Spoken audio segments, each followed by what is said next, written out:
Hi, Brandon Hardison, President of Champion Strategies, for another session of public speaking. Just some ideas to give you for you first time teachers getting ready to get back into the classroom. I know you're excited. First time supervisor, manager, you're a leader of your team members. Maybe you wanted to get into public speaking, the big dollars, the big money, convention money. And then the coronavirus hits and that shuts you down. Or maybe you just completed some type of small class and they said you had some talent, but you need to further it on.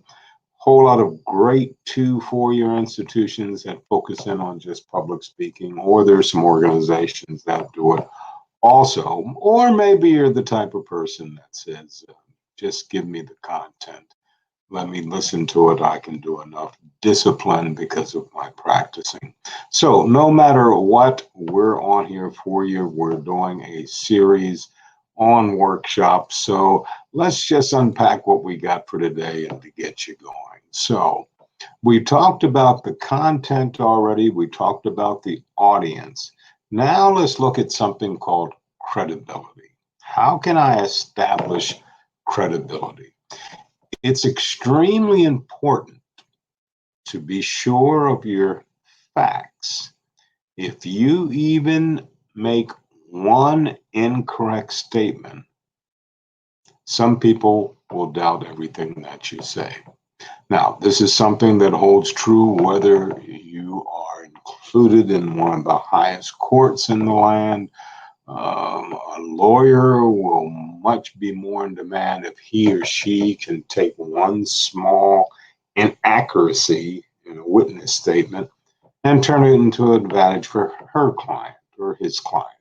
In terms of a presentation, the content, the stakes may not be as high, but all of the same is wise to make sure you have the authority behind what you're telling people.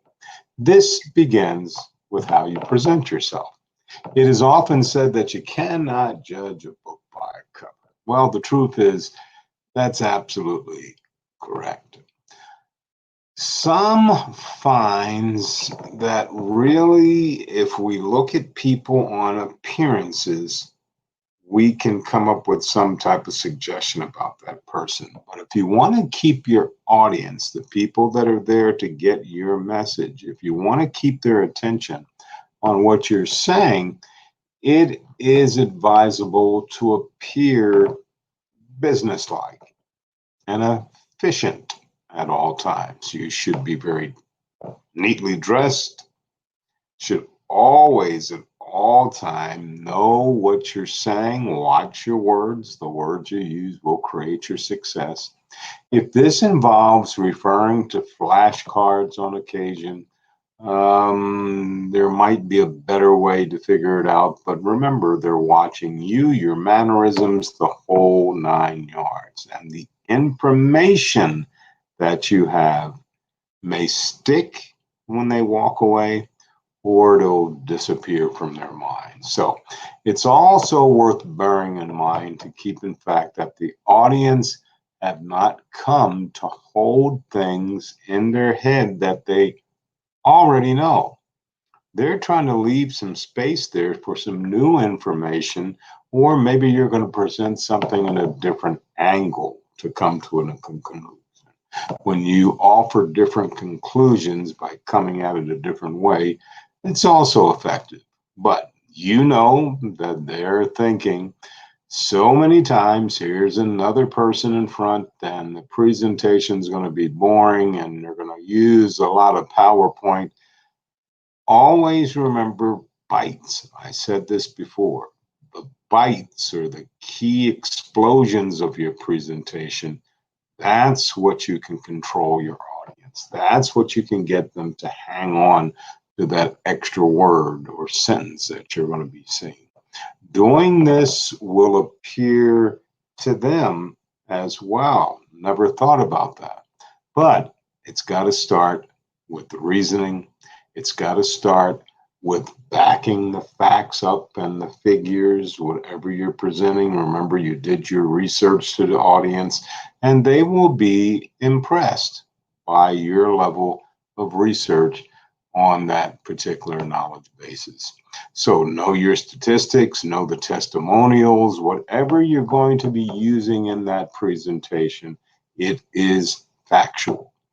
Remember, each person in the audience may have a different way of viewing it. But the more complete the presentation is, the more people you will convince. Unless we're in a preaching situation, and that's something for a different story. So here's what we need to know in a short window. If you're using third-party sources for validation, make sure that there's some type of citations you can back it up with. You don't have to give everything there now, but maybe you have a takeaway piece and it shows them where you got that additional resource from. So it's in your hands. The content, the flow, the body, what they're going to go away with. After all, if everybody knows something a little bit different from your content that you came there to talk about, they're going to walk away being a winner. Now, that makes sense to you.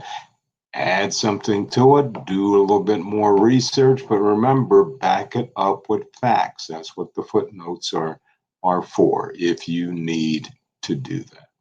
So, Brandon Hardison, President of Champion Strategies, as always, imparting, you go out and make it a champion.